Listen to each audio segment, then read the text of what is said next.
Hello, I'm Kaiser and welcome to Moose Reads. Before I get started, I want to say that the opinions that I give here are my own opinions.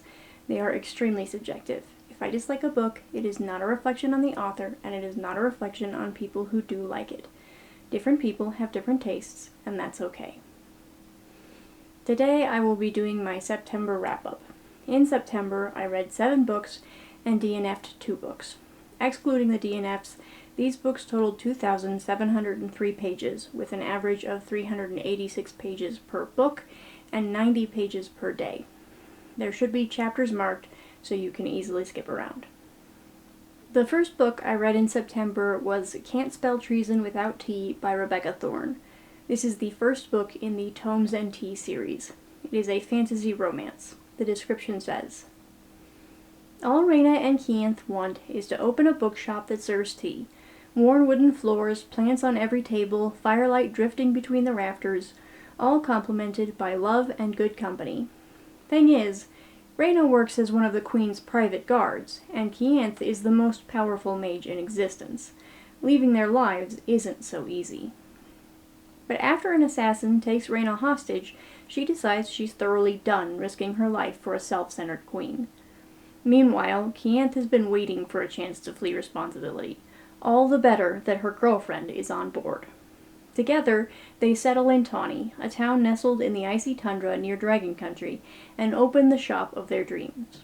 What follows is a cozy tale of mishaps, mysteries, and a murderous queen throwing the realm's biggest temper tantrum. In a story brimming with hurt comfort and quiet fireside conversations, these two women will discover just what they mean to each other and the world. 4 stars. So this was the book my book club read for July. I didn't get a chance to read it in time because it took a couple months to come in from the library. However, based on what everyone was saying at the meeting, it sounded fantastic, so I kept the hold. I was not disappointed. Everyone else raves about Legends and Lattes, but personally, I could take it or leave it. This book, however, does what that book does, and it does it better on pretty much every front. Setting up and running the book/tea shop gives all the cozy vibes you could want without feeling like it's the sum total of the plot. The secondary plots have a good balance and are engaging without being intrusive. And of course, Raina and Keanth are charming individually and great together. I immediately wanted to read the next book, but I decided to put it off for now since the 3rd book isn't coming out till like March, and who knows if there will be more after that. All in all, excellent book, would recommend. Next up, my brother and I listened to Mansfield Park by Jane Austen. This is a historical romance. The description says, when 10-year-old Fanny Price is plucked from squalor to be raised in comfort at elegant Mansfield Park, home of her well-off relatives, the Bertrams, only her teenage cousin Edmund notices her homesickness and distress. He comforts her, instructs her, and helps her become a competent, self-possessed young woman.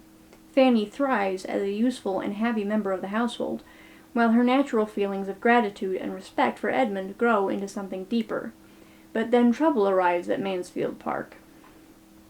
Rich, sophisticated Londoners Henry and Mary Crawford are a brother and sister act to be reckoned with. Mary sets her romantic sights on Edmund, and Fanny is faced not only with a powerful rival, but also with Edmund's need to talk endlessly about his infatuation with the dark-eyed beauty. Forced to hide her abiding love for Edmund, Fanny must soon fend off amorous advances from a most unwelcome source, advances that Edmund encourages her to accept. With further help from Henry and Mary, even a bad situation can become much worse. 3 stars. I didn't actually know what this book was even about until a couple weeks before I read it. My brother was in an Austen mood, so rather than watching Pride and Prejudice a dozen times, which we did anyway, we tried out some of the other films available to us, Mansfield Park among them. The version in question was from 1999, and I kind of hated it, so I didn't have high hopes for the book, but I intend to read all of them eventually, and I'd picked this one to be one of my challenge books this month, so read it I did. I was pleasantly surprised to find that the movie had taken some weird liberties that made it significantly worse. So I actually didn't hate the book. I didn't love it either, but you've got to appreciate the small victories. For the most part, Mansfield Park is fine. I think the central romance is a little lukewarm, and some of the characters feel a bit like props, picked up and dropped as needed without much thought towards who they actually are. All the same, the various interactions that drive the story were pretty interesting. After that, I started reading Starlight and Shadows by Vera Winters. This is the first book in the Starlight Sanctum series. It is a fantasy romance, the description says. Illyria's dream job is becoming a nightmare. Abandoning her safe but stifling career teaching magic to the elite, the enterprising half-elf sets sail to open her own alchemy store. Illyria yearns to make her shop a bastion of magic for all, but she invokes the wrath of the local crime syndicate and awakens an ancient curse. Briar knows all about curses. The pirate half-giant's family has suffered under one for generations. She's on the hunt for a celestial prism, a rare artifact powerful enough to lift her affliction. Yet the infuriating and alluring Illyria is after the same prism, just as Briar's time is running out. Briar and Illyria form an uneasy alliance as sinister forces surround them both. But as Illyria's grand opening looms, will she save the store of her dreams, or the woman after her own heart? I DNF'd this. This book annoys me to my core. Officially, I picked it up for my book club, but it was also on my long list TBR, so I would have fallen into the trap eventually, even if I'd been left to my own devices. A lot of people have commented that this seems like it's AI generated, and I'm inclined to agree. The author listed apparently only writes in Italian, so it could be a case of terrible translation, but I don't think so. There's no translator cited for it, so even if that is the issue, I have to assume it still bypassed real human beings in favor of the machine, which makes us enemies. I hate generative AI. I'm a hobby artist and an aspiring author, and the thieving computer wants to replace me on both fronts, so we don't get along. That I got tricked into reading any portion of an AI book will haunt me to the day I die. I didn't actually DNF it because I think it's AI generated, though. I have no idea how to tell the difference between an AI novel and one that's poorly written by human hands, so I was only given to believe that after I quit, by reading what others had to say about it. So, why did I stop reading in the first place? There were a lot of small inconsistencies that kept throwing me off. Things like whether or not Briar's first mate knew she was under a curse, how long ago the previous owner of the sanctum both bought it and went missing, the provenance of Briar's bracelet, and probably a dozen other things I'm forgetting. They were pretty small inconsistencies in the grand scheme of things, and I'm willing to put in a little more effort to finish club books, so I pushed through. I finally quit after a series of very stupid happenings and one major plot inconsistency. At first, the book treated a 2 or 3 day journey at sea as some grueling task. I'm not a sailor, but I was pretty sure that 2 to 3 days would barely get you anywhere, so I looked up how fast a galleon could travel, and yeah, I think she did the equivalent of sailing from Oregon to Hawaii, not some grand voyage. The place Briar was sailing to was Illyria's home island, where the magic-hoarding reclusive elves live. I would have expected them to be farther away. At any rate, after the arduous voyage, Briar makes port, and the cargo she's there to retrieve has been more or less impounded by the locals because they didn't give Illyria permission to take it in the first place. It's apparently her stuff, including her research, which they aren't keen to share, being reclusive and magic hoarding. Despite this, Briar, a half-giant, half-human who has previously received a rather cold welcome on these same shores, somehow manages to convince the higher-ups to let her have the cargo because of how impressed they are with her upstanding character. It's ridiculous. The very next scene, however, was the clincher.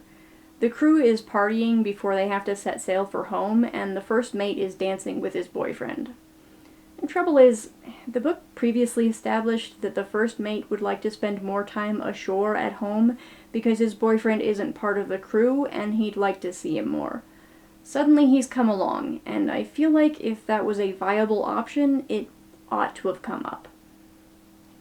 Too much stupid at once pushed me over the edge, and I stopped at a whopping 30%. Don't read this book. It isn't good, and it might be actively evil. Fourth was Flashfire by T.J. Klune. This is the second book in the Extraordinary series. It is a superhero fantasy, the description says. Through bravery, charm, and an alarming amount of enthusiasm, Nick landed himself the superhero boyfriend of his dreams.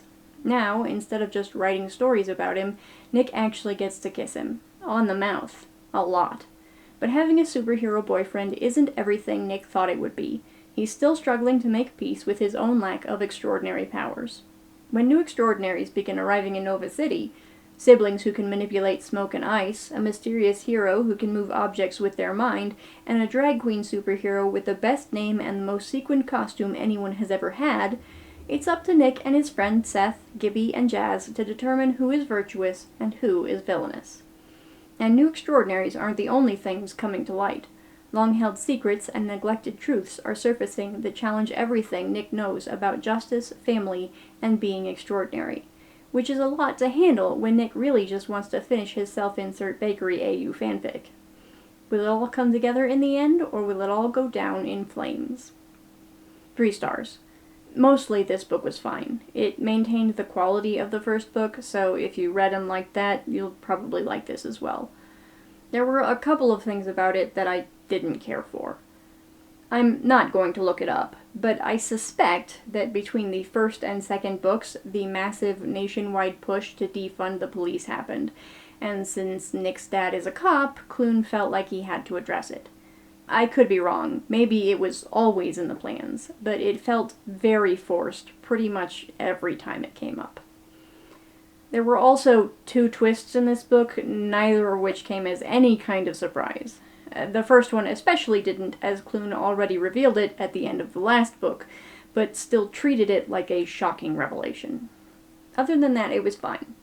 I liked it enough that I plan to finish the series at any rate. Next, I started reading Puzzled by P.J. Nichols. This is the first book in the Puzzled series. It is an adventure novel, the description says.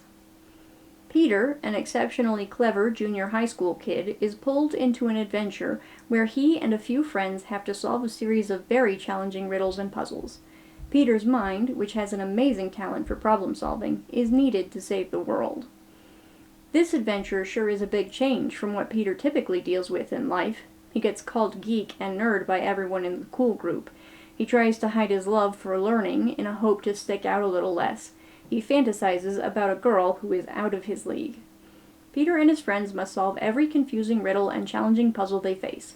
If they can't, a powerful supernatural being will cause immense destruction and devastation. I DNF'd this one too. To some degree, I feel the urge to make excuses for this book. It's a middle grade, so of course the writing felt juvenile, and the puzzles were stupid. But honestly, I've read middle grade that doesn't feel like the author is speaking loud and slow in case I'm having trouble understanding. So I also kind of feel like Nichols is just really talking down to his audience. It really didn't help that more than once he tossed in a little note and emoji asking if the reader could solve the puzzle presented. I feel like it's a given that anyone reading a book about solving puzzles is going to try to solve them if it's possible to do so. They took a detour in the middle of the book to make me hate the main character, which seemed like a poor choice. He and his friends are training up their puzzle skills in preparation for the saving the world bit. They have a limited amount of time, and Peter spends like 2 days skipping out because he thinks the girl he likes is secretly dating his brother, and he's mad about it. I would have hated his reaction in normal circumstances, but when the world is on the line, it's a whole different level of selfish jackass. The part where they're actually solving puzzles to save the world doesn't start until the 58% mark, which is also where I quit. The book leading up to that point was kind of boring, with a couple of pathetic puzzles whose solutions didn't feel particularly clever. I kept hoping that when they actually got to the puzzle challenge, the book would get better. Maybe it does. I'm not going to find out. The first puzzle they encountered made me so frustrated that I couldn't continue. They're told to pick one of 3 doors. The 2 wrong doors contain thousands of bees. They listen and peer under the doors as best they can, to no avail. Then one of them recalls a video they saw where some people used smoke to cut down hives, and Peter decides that they should use the magnifying glass they were given as part of the puzzle to light fires. Hopefully the smoke will agitate the bees, and they can hear them buzzing, thereby revealing the correct door. Even if you don't know anything about bees, the problem should be evident from the information provided.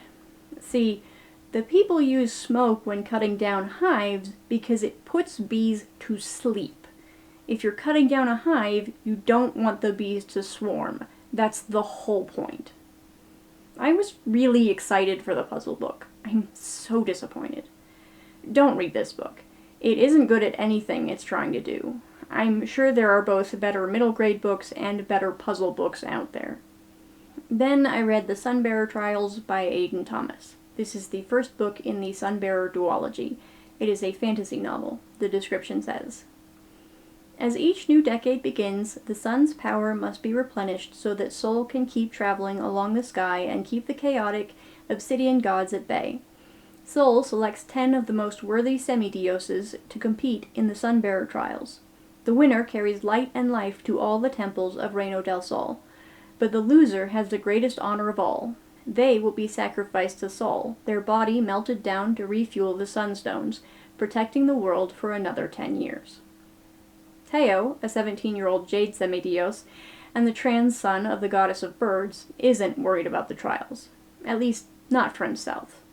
His best friend, Nia, is a gold semidios and a shoo-in for the trials, and while he trusts her abilities, the odds of becoming the sacrifice is 1 in 10. But then, for the first time in over a century, the impossible happens. Sol chooses not 1, but 2 jade competitors, Teo and Shio, the 13-year-old child of the god of bad luck. Now they must compete in 5 trials against gold opponents who are more powerful and better trained.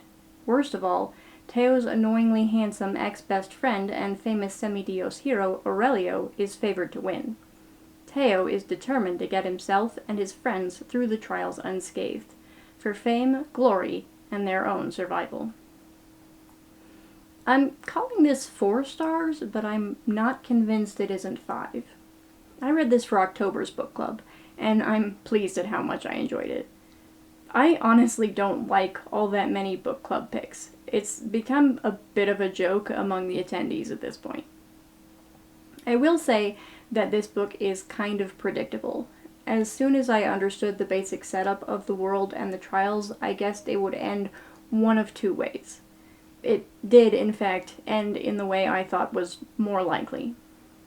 All the same, the journey there was a lot of fun. I thought the trials were interesting, and I really liked the characters. Honestly, I liked this so much that the day before I finished it, I realized I was going to want to read the second book and should put a hold on it at the library. I cannot express how sad I was to see a 12-week wait time. At any rate, if you have the opportunity, I would definitely recommend checking out this book. After that, I read Riddles of the Heart by Jenny Ward. This is a romance novella. The description says, May and Kane have known each other since the start of school, but efforts to get to know each other haven't gone well for either. Kane didn't plan on causing a fire in the science lab, and May didn't expect to knock over the new library display. When both end up at the same stall at the August Moon Festival, the mutual attraction isn't missed by a certain old lady. She gifts them a bottle of elixir, and thinking it's just lemonade, both May and Kane drink it. Transported and trapped in an empty Adelaide, the 2 teens have just hours to solve a series of riddles. They will need to work together, because if they fail, the portal to home will be closed for a year. On a night when traditions are celebrated, can a little magic help love to blossom, or will a fateful tale repeat itself? 2 stars. I picked this up in place of Puzzled because one of the challenges for September was to read a book with puzzles, codes, or ciphers. I'm not sure if riddles technically count, but it's close enough for my satisfaction. I probably would have given this 3 stars if it had been properly edited. The number of typos and repeat words was pretty grating at times, and where May refers to Elder Park at the beginning, it somehow becomes Hyde Park in later chapters. Given how many obvious issues it had, I have trouble believing Ward actually read through it even once after reading it. The story was fine, I guess. This one is short, so there really wasn't that much to it. The riddles were not hard, and one of them is quite literally one of those crappy jokes you get on Laffy Taffy wrappers, so it was still a disappointment on that front. Honestly, if you know any good puzzle books, leave recommendations in the comments section. I'd love to add more books to the ever-growing TBR. Then, I finally got around to reading Remnants of Filth Volume 4 by Wrapup. This is a fantasy romance. The description says, Gu Mong has emerged from the time mirror a changed man. With his shattered memories recovered, he sets out to distance himself once more from his erstwhile lover, Moji. In turn, Moji finds himself powerless against a Gu Mong who is both so familiar and yet so cruel. Regardless, if the two hope to complete their mission and return to Changhua, they must work hand in hand to escape the demon-infested island. Meanwhile, Moji's own experience in the Time Mirror has left him more certain than ever that some secrets still linger behind Gu Mong's treasonous defection 8 years ago. He's determined to dig up the truth at any cost, even the cost of his own life. 5 stars. Ouch. That's what I have to say about this book. You'd think something that opens with some aphrodisiac shenanigans would go a little easier, but somehow they managed to cover even that in a fine layer of angst. I've more or less been in love with this series since I picked it up on a happy whim, but it just keeps getting better and better. I can't wait for the next volume. Sadly, I have to. November, I think. Lastly, I read Equal Rites by Terry Pratchett.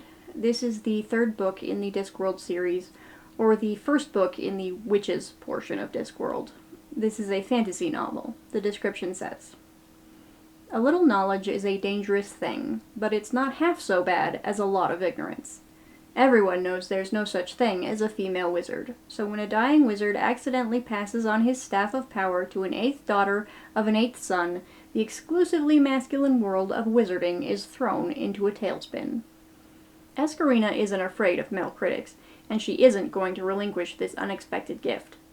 With a little hocus-pocus from Granny Weatherwax, the Discworld's most infamous witch, an old crone who has plenty of experience ignoring the status quo, Esk infiltrates the magical unseen university and befriends another apprentice, a wizard named Simon. 3 stars. I liked this a lot better than the first 2 books. It certainly started off very strong, making me laugh multiple times in the first few pages. I think my problem with Rincewind is that he spends all his time trying to avoid the plot, and I prefer my protagonists to be proactive. Granny tries to avoid the plot at first, but once she realizes it's going to happen one way or another, she sets out to see it through, and I like that. I still didn't love the book.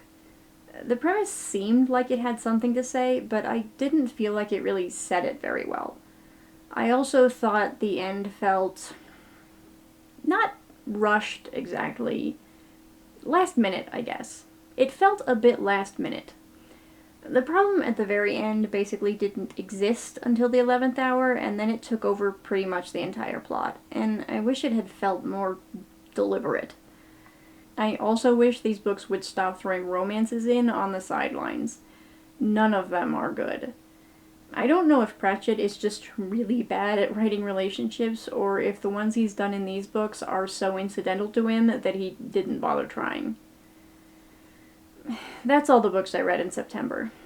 As for October, my plans are thus. I need to read Nevada by Imogen Binney for November's book club.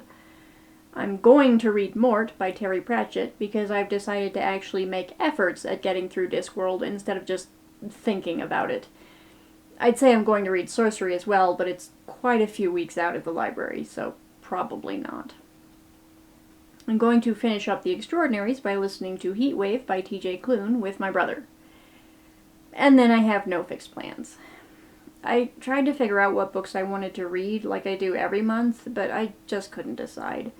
I don't really want to start a new series because I am technically in the middle of 18 and I really ought to make progress on the ones I can. Unfortunately, there are 3 reasons I haven't finished most of these series. 1, they aren't finished yet. 2, I'm reading them as challenge books, so they'll come later.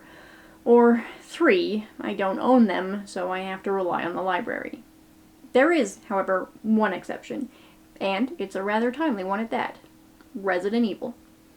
I have the full set, thanks to my other brother not wanting them, and I've read the first one several times, and never any after that. I tried again sometime last year, starting with 0 Hour this time, since it's a prequel, and then didn't read any more after that. So I'm thinking I might just make an effort to finish the whole set this month. I'm not 100% sure though, so don't hold me to it. I'll read The Umbrella Conspiracy by S.D. Perry at any rate, and I'm determined to pick up Caliban Cove after. I also have Project Hail Mary by Andy Weir and Celestial Monsters by Aidan Thomas on hold at the library, so if either of those comes in, I'll probably read them, though it isn't terribly likely they'll be available for a while yet.